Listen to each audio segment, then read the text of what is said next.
მოგესალმებით, თქვენ უყურებთ და უსმენთ კოუჩინგის საერთაშორისო ასოციაციის პოდკასტს, რომელიც ეძღვნება იმ ადამიანებს, რომლებმაც საკუთარ თავზე მუშაობით და პიროვნული ზრდით სიმაღლეებს მიაღწიეს.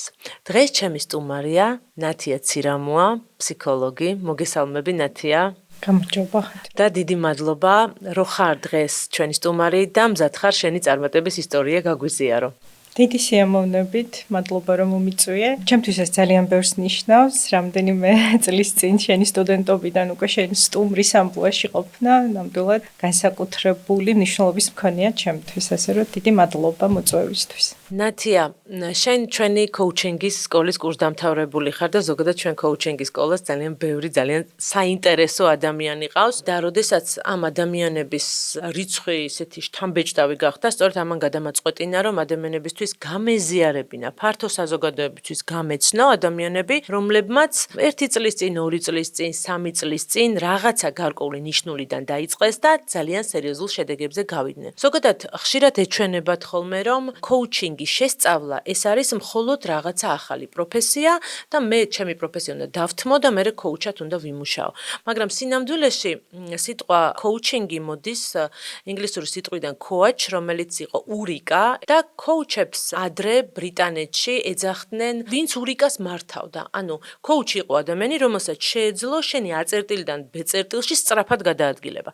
და სწორედ კოუჩინგი არის ერთ-ერთი ინსტრუმენტი, რომელსაც შეუძლია A წერტილიდან იმ სასურველ რეალობაში B წერტილში სწრაფად გადაადგილების საშუალება მოგცეს. მე მინდა შენი ისტორია მოვყვეთ, იმიტომ რომ როგორც მახსოვს, შენ როცა დაიწყე კოუჩინგის სკოლაში სწავლა, ფაქტობრივად უმუშევარი იყავი. და სად მოხვედი, მოდი ნელ-ნელა განვავრცოთ. როცა წარმატების გზაზე ვსაუბრობთ, წარმატება რა თქმა უნდა შეიძლება რომ ერთ კონკრეტულ დღეს გეწვიოს და რაღაცა მოვლენამ შენს ცხოვრებაში გაგრძნობინოს, რომ შენ ხარ წარმატებული, თუმცა ესეთი რაღაც მოვლენები შეიძლება მთელი ცხოვრების მანძილზე სხვადასხვა ეტაპზე ხდებოდეს, ხო?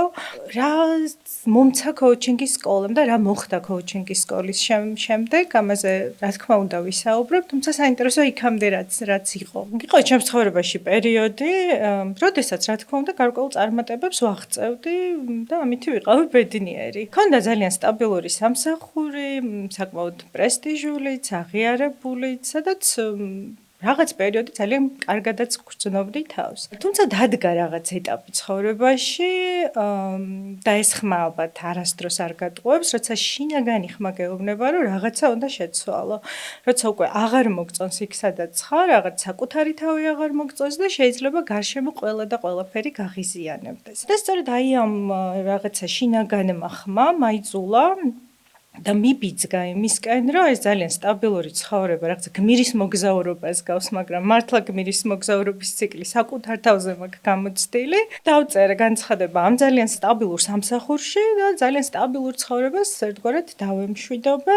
და დავიწყე რაღაცა, რაც ვფიქრობდი, რომ უფრო მეტად მომწონდა და უფრო მეტად მაპოვნინებდა იმას, ვინც ვარ და რაც ვარ. და აღმოჩნდა ისე, რომ ამ ზუსტად იმ წელს, როდესაც მე ამ ჩემს სტაბილურ ცხოვრებას დავემშვიდობე, აღმოჩნდა, რომ დაიწყო პანდემია.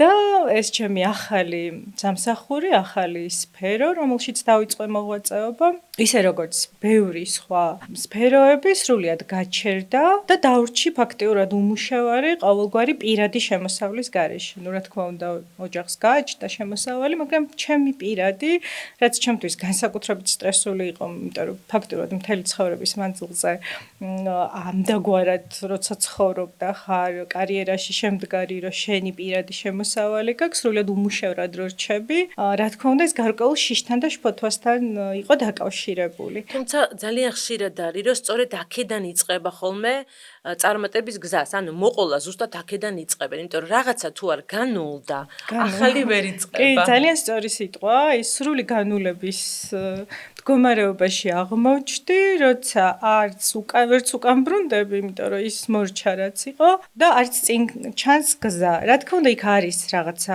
შეიძლება ეჭვიც, რომ იქ ეს არ უნდა გამეკეთებინა, თუმცა ისევ ეს შინაგანი ხმა, რომელიც ძალიან მნიშვნელოვანია, რომ მოусმინა და გჯეროდეს, ყოველ შემთხვევაში არ მოგცემს გასაქაც. აი როცა რაღაცა შინაგანი გეუბნება, რომ აი რაღაცას უნდა მიყვე, ხო? აი სულ მგონია, რომ ეს გადაწყვეტილებები რო არ მიმეღო და იქ არ აღმურჩენილიყავი სადაც ახლა ვარ, შეიძლება იმდენად შინაგანად შევეჭამე იმ რაღაცას, რაც ესე მამაწუხებდა, რომ აი რაღაცა უნდა სხვა გააკეთო, რომ შეიძლება რაღაცა ქრონიკულ ავადმყოფობის სახითაც კი ეჩინა ჩემს ცხოვრებაში თავი, რაც არა იშვიათად ხდება, ხო? ძალიან ხშირად ხდება, ხო, როცა მთელი ფსიქოსომატიკა არის წარმოდგენილი, იმიტომ რომ შენ თავს არ აძლევ სიახლის დანახვის საშუალებას და აიძულებ რომ იმ რაღაცა ძველს ჩაეჭიდო. იქნება ეს კარიერა, პირადი ცხოვრება, საქმიანობა და ზოგადად ძალიან საინტერესო ფაქტია, რომ კვლევების მიხედვით ადამიანების უდიდესი უმრავლესობა, წარმატებული ადამიანების 90%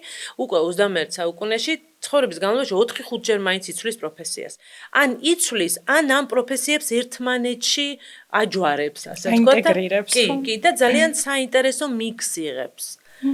ფაქტობრივად ჩემ შემთხვევაში ასე აღმოჩნდა. პროფესიიდან დავიწყე, ფსიქოლოგი ვარ პროფესიით, დავიწყე, უბრალოდ ცოტა სხვა სფეროში ვიყავი, მე მივხვდი, რომ რაღაცის შექმნა მინდოდა, არ მინდოდა, რომ უბრალოდ რაღაცის მხოლოდ ნაწილი ვყოფილიყავი, რაღაცის შექმნა მინდოდა, რასაც გრძნობდი, რომ აი თითქოს რაღაცა მე ეხლა ვხვდები, რომ რაღაცა ალბათ ესეც იყო ჩემი მისია, რომ ის შემექმნა, რაც იმ გარემოში სადაც ვიყავი, ძალიან კრიტიკულად მნიშვნელოვანი იყო სამყაროსთვის თუნდაც. და ზუსტად ამ დროს, აი ამ განულების ეტაპზე გამოჩნდა კოუჩინგის სკოლა და კოუჩინგის საერთაშორისო ასოციაცია და ხათუნა მუზაშვილი ჩემს ცხოვრებაში. მახსოვს, რომ ამ კურსზე დავრეგისტრირდი და როდესაც თქვენი წარმომადგენელი დამიკავშირდა, რაც რაღაცა გარკვეული პერიოდის მერე მოხდა. ზუსტად ის პერიოდი მქონდა, რომ ჩემი ერთ-ერთი რომელი სამსახურიც დამრჩა. იმ სამსახურის ხელფასი რაოდენობრივად ემთხვეოდა იმ თანხას, რომელიც ყოველთვიურად მქონდა სწავლის გადასახადი თქვენთან შემოსატანი. ესეც რაღაცა ნიშნად მივიღე, რაღა ყველაფერი გაქრა, ესეც რატო არ გაქრა, ხო, რაღაცა თითქოს ეს იყო ერთგვარი ნიშანი, რომ სწავლა უნდა დამეწყო. დავიწყე სწავლა და ჩვენ მქონდა ძალიან საინტერესო მოდული, ეს არის კოუჩინგის საფუძვლები, რომელსაც არაჩვეულებრივი ტრენერი გვიტარებდა. ერთ-ერთი ტრანსფორმაციული იყო ჩემთვის თვითონ კოუჩინგის საფუძვლები. მაგრამ ეს არ არის რომ ვიღაცა მხოლოდ თეორიას გიკითხავს, ეს არის რომ წყვილებში, მცირე ჯგუფებში, ტრენერთან კომუნიკაციაში შენ თვითონ გადიხარ იმ სავარჯიშოებს, რაც მე პოტენციურად შენვე უნდა ჩაუტარო შენს მომავალ კლიენტებს. რაც იმას ნიშნავს, რომ შენ თვითონ გადიხარ ტრანსფორმაციას, აქ ხოლმე პირველ რიგში გასწავლია. და მახსოვს, რომ ესეთი ბლოკნოტი მქონდა, სადაც რაღაცებს ვინიშნავდი. და სწორედ ერთ-ერთი კოუჩინგის სესიის, იმიტირებული კოუჩინგის სესიის დროს, სადაც მე მქონდა კლიენტის როლი, ზუსტად მოვიდა ის იდეა, რომ მე შემექმნა ფსიქოლოგიური სივრცე, სადაც გვექნებოდა თერაპიები, ტრენინგები და ეს უბრალოდ იყო, რომ აი რაღაცა უნდა მომეფიქრებინა, რომ ეს სესია ჩატარებულიყო. და ბლოკნოტში ძალიან დეტალურად გავწერე ყველაფერი, გავსმარტეთ ეს მიზანი და დავხურე ეს ბლოკნოტი და შემდგომ აღმოვაჩინე ჩემი ჩანაწერი დაახლოებით წელიწად ნახევარი 2 წლის მერე. როგორც ხდება ხოლმე? როგორც ხდება ხოლმე, მე არ ვარ ალბათ ერთადერთი, ვისაც მსგავსი რამ განუცდია, აი ძალიან დეტალურად, ძალიან წვრილ მანებში აი ყველაფერი ემთხვეოდა იმას, რა რეალობაშიც მე 2 წლის შემდგომ ვიყავი. ეს იყო ძალიან ემოციურიც. კიდევ ერთხელ რომ ირწმუნებ კოუჩინგის ზალას და საკუთარ თავშიც უფრო რომ დარწმუნდები, რომ მაშინაც კი, როდესაც შენ ზუსტად არ იცი, გამოგივა თუ არა, არანაირი რესურსი გარშემო არ არის, რომელიც რაღაცა მტკიცებულება იქნება შენთვის, რომ შენ ამას შეძლებ.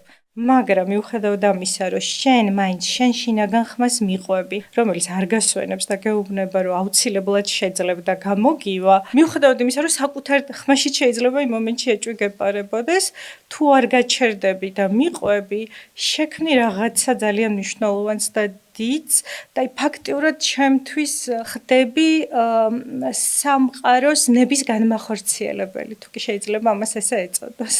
კი, ნამდვილად ასეა და ეხლა როცა შენ საუბრობდი, უცებ რაღაცა დეჟავიუს მომენტი მქონდა, იმიტომ რომ რა თქმა უნდა 25 წელია რაც ამ სფეროში ვარ, მეც ვწერ მიზნებს და ვწერ მიზნებს ძალიან ხშირად და ეხა გამახსენდა მიუხედავად იმისა რომ ჩვენი ეს პოდკასტი დაგეგმილი იყო, ეხა გამახსენდა რომ სადღაც 10 წლის წინ ჯერ კიდევ მე ვფიქრობდი იმაზე რომ ადამიანები რომლებიც გადიან ტრენინგებს და აღწევენ წარმატებას, უნდა გამეკეთებინა რაღაც რუბრიკა ან გადაცემა და აი ამ მომენტში მივხვდი რომ ჩემი ერთ-ერთი აი ესე ჩაწერილი სადღაც წლების წინ ჩაწერილი მიზანიც რეალიზდა და ამას პროცესში აცნობიერებ, ანუ რაზეც შენ საუბრობ. მე მახსოვს რომ ჩამოვედი შენთან პირველი ასე ვთქვათ ცენტრის გახსნაზე. ჯერ პატარა ცენტრი იყო, ხო? ანუ ეს იყო რისი საშუალებაც გქონდა რომ იმ ეტაპისთვის გექირავებინა და იცი რა, გამიჩნდა ეგეთი იდეა, რომ გადამეღო იქაურობისთვის სურათები. თუმცა არ იყო პრობლემა, რომ შენ ზუგდიდი პატარა და შეძლებ ალბათ ხედავ ამ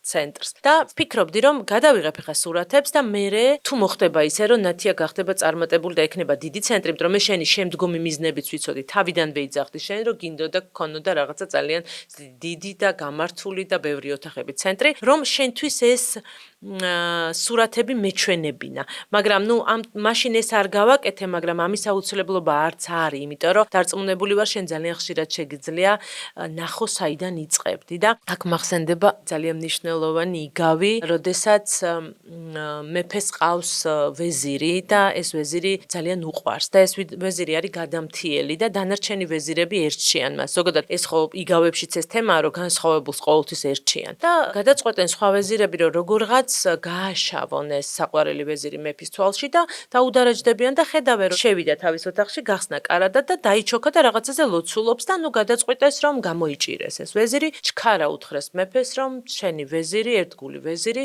რაღაცა კერპზე ლოცულობსო. ნუ დაიბარა მეფემ და თხოვა რომ თუ შეიძლება მოიტანე ის რაზეც შენ ლოცულობდიო და ამ დროს ვეზირი მოუტანს დაგლეჯილ ტანსაცმელს და მეფე გაოგნებული უყურებს. კი, მაგრამ ამ ტანსაცმელზე რატო ლოცულობდი, თუ შეიძლება აგვიხსენიო და ვეზირი უხსნის რომ აქ როცა მოვედიო, მაშინ აი ეს ტანსაცმელი მეცვაო და იმის მერე ძალიან ბევრ ამას მივაღწიაო და რომ არ დამავიწყდეს საიდან ვიწყებდი, იმიტომ რომ თუ დაგვავიწყდა საიდან ვიწყებთ, მთელ ხიბლს კარგავთ გამოვლილი გზის და საკუთარი თავისადმი მადლიერების და რომ არ დამავიწყდეს საიდან ვიწყებდი, ყოველ დღე ვხსნი კარს, ვუყურებ ამ სამოს და მადლობას ვუხდი სამყაროს იმისთვის, რაც დღეს მაქვსო და აი ძალიან მნიშვნელოვანია, შენ არაერთხელ ახსენე ის მადლიერება, ის შენი გზა, შენი სულის ძახილი და როცა იცი საიდან იწყებდი, გძნობ მთელი შენი პიროვნების სიდიადეს და იმას თუ როგორ გაიზარდე. გმირის მოგზაურობის დასასრულიც ხო ეს არის, შეიძლება საწყის წერტილზე დაბრუნდე, კი არა და ბრუნდები. სადაც ისევე შეიძლება რომ განულდე. აუცილებლად. ხო, ეს შეიძლება აუცილებლად სჭირდება, ხო. და ახალი მოგზაურობა დაიწყო, მაგრამ შენ ისე აღარ ხარ, ხო, ვინც წინა მოგზაურობა დაიწყე. ამ პროცესს ალბათ ადამიანი მთელი ცხოვრება გადის და როდესაც აი კომფორტის ზონას უწოდებთ, ხო, როდესაც რაღაცას ეჯაჭვები, ალბათ პროგრესი და ზოგადად ბედნიერების ხარისხი ალბათ სწორედ მაშინ იქნება. რაღაცა პერიოდი რა თქმა უნდა მნიშვნელოვანია რომ გქონდეს ეს რაღაცა გაჩერდა შეირგო ხო ის რაც მიიღე მიაღწიე გამოგივიდა ამით იყო მადლიერი მაგრამ მე რაღაცა ისევ დგება ის პერიოდი როდესაც შენ რაღაცა ახლის ძიებას იწყებ და ეს მგონია რომ სამყარო სჭირდება განვითარებისთვის კი შემადგენელი ნაწილია და ამის გარეშე უბრალოდ შეუძლებელია რომ განვითარდე და იპოვო საკუთარი თავი, იმიტომ რომ ეს პროცესიც ხო მუდმივად საკუთარი თავის ძიების პროცესია, რომ ვინ ვარ მე. ხო, ეხლა აქ ვიყავი, ეს ვარ, მივხვდი რომ აქაც ვარ, მაგრამ მარტო ეს ხო არ ვარ, ანუ სხვა რაღაცაც ვარ და ვიღაცაც ვარ და სწორედ ეს მოგზაურობები არის ჩემთვის ის რომ გავიგო ვინ ვარ, სად ვარ და სად მინდა რომ კიდე ვიყო, ხო? თან ეს საქვეყნოთ ძალიან სასარგებლო პროცესია, იმიტომ რომ საბოლოო ჯამში, როდესაც ხარ მოვყევი პატარა ერთი ოთახიდან დავიწყეთ, ხო? ნათიამ ბოლოს გახსნა, ბოლოს ზუგდიდში რომ ვიყავი, რაღაც დაჯილდოებაზე, ხო? გახსნა ძალიან სერიოზული ცენტრი, სადაც იყო სხვადასხვა მიმართულებები, ეს იყო ფსიქოლოგიური დახმარების ცენტრი, სივრცე ბავშვების და მოზარდებისთვის. შეიძლება ხო, რომ ვთქვა, ბოლოს ეს ცენტრი როგორც ბიზნესი გაყიდა, ხო? აი ეს იყო ჩემთვის ძალიან მნიშვნელოვანი რამ, როდესაც შენ შეგიძლია რაღაცა მიიყვანო ნიშნულამდე. მე დათმო შეელიო, იმიტომ რომ შენი გზა შეიძლება გრძელდებოდა, ეხლა სხვა რაღაც გასაკეთებელი.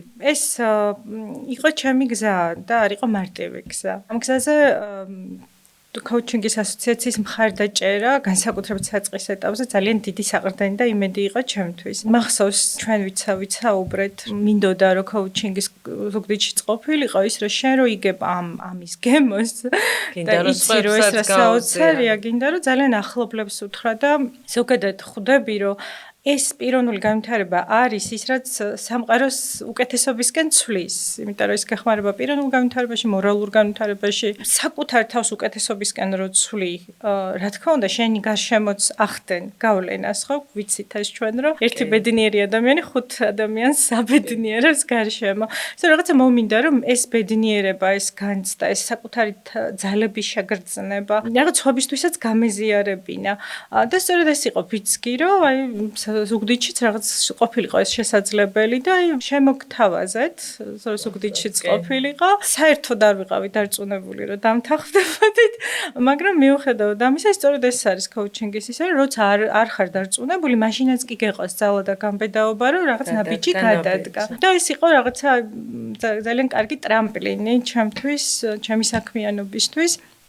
რომ ეს გაგვეზიარებინა იმ მოსახლეობისთვის, სადაც მე მუშაობდი, სადაც მე ფუნქციონირებდი, ჩემი ცენტრი ფუნქციონირებდა და მახსოვს, რომ სულ მქონდა ესეთი განცდა, რომ ეს ყველაფერი მე რომ მოზარდობაში მცოდნო და მე რომ მოზარდი ვიყავი, მაშინ მქონოდა ესეთი შესაძლებლობები, ხო, რომ გარდა იმ სკოლისა, რომ იქ აკადემიური განათლება ხდება, ხო, პარალელურად, თუნდაც სკოლაში დაინტეგრირებულად არაჩვეულებრივი შესაძლებლობა იქნებოდა, რომ ვიღაცას ჩემთვის კოუჩინგი ჩაეტარა და მესწავლა ის ტექნიკები, როგორ დავისახო მიზნები, როგორ აღმოვაჩინო საკუთარი ძლიერი მხარეები, იგივე როგორ ვიზრუნო საკუთარ თავზე, ხო, სტრესი რომ მაქვს, გამოცდა რომ მაქვს, ხო, თუნდაც როცა მოზარდი ვარ, ან მზარდული ამბები რომ მაქვს, ხო, აი როგორ შევძლო, რომ მე თვითონ გავერკვე საკუთარ თავში. და სწორედ ეს იყო მიზეზი იმისა, რომ ჩვენ შევქმნით პროგრამა, რომელიც სადაც ქვია კოუჩინგის სკოლა მოზარდებისთვის, სადაც სწორედ კოუჩინგის პარალელურად ასევე გვაქვს ჯანსაღი ცხოვრება და კვებითი ჩვევები, რაც ძალიან მნიშვნელოვანია მოზარდობის ასაკში. საჯარო გამოსვლის ხელოვნება, რომ აი სწორედ ეს საკუთარი აზრების განცდების ვერბალიზება შეძლოს ფართო საზოგადოების წინაშე. ასევე კარიერის დაგეგმვა, პროფესიის არჩევა, ხო, რაც ძალიან მნიშვნელოვანია სჭირდებათ მოზარდებს და ეს არის ერთგვარი ის რითიც ვამაყობ, რომ სწორედ მოზარდებზე ორიენტირებული პროგრამა გვაქვს კოუჩინგის სკოლა მოზარდებისთვის. ვფიქრობ ხოლმე, რომ მეტი რომც არაფერი გავაკეთო, ეს რაღაცა მნიშვნელოვანი რაღაცა არის, რაც ჩემგან დარჩება საზოგადოებაში, ხო, რამაც შეიძლება ბევრი უკვე შეცვალა და კიდე მომავალშიც შეცვალოს მოზარდების ცხოვრება. მე მინდა შეჯამებასავით, რომ გავაკეთოთ დღევანდელი ჩვენი გადაცემის, ვიტყოდი, რომ საკუთარ გულის ხმას მიყოლა, საკუთარი მიზნების და სურვილების შესრულება არ არის ეგოისტური აქტი. ეს არის ძალიან მნიშვნელოვანი აქტი, რომლითაც ჩვენ შეგვიძლია სამყაროსთვისაც რამე სასარგებლო შევქმნათ, ამიტომ მინდა მოვუწოდო ყველას, რომ აუცილებლად მოусმინეთ საკუთარ გულის ხმას და აუცილებლად აისრულეთ საკუთარი სურვილები და ოცნებები, იმიტომ რომ მხოლოდ ამ შემთხვევაში შეიძლება თქვენ გახდეთ ძლიერი და ბევრი საინტერესო რამ შექმნათ. საინტერესო არის ნახეთ მაგიდაზე წიგნი, აი ეს დღიური, რომელიც დამიდეს, იმიტომ რომ ფერში ძალიან უხდებოდა გავრობას და ეხლა დავინახე და ძალიან სიმბოლურია. ეს აჰა მომენტი არის ინსაიტების სამოტივაციო დღიური, რომელიც შექმნა ჩვენი კოუჩინგის სკოლის ერთ-ერთმა მოსწავლემ, რომელმაც ასევე ძალიან კარგი და ძალიან კომფორტული სამუშაო ადგილი, სადღაც მუშაობდა მიკროსაფინანსო ორგანიზაციაში თუ ბანკში, დათმო, მიხვდა რომ რაღაც სხვა უნდა ეკეთებინა. ასე რომ მიყევით თქვენს გულის ხმას, თუ თქვენ ფიქრობთ, რომ რაღაც სხვა უნდა აკეთოთ, იქნებ სწორედ ეს არის ის გზა, სადაც შეგიძლიათ სამყაროს გამოადგეთ.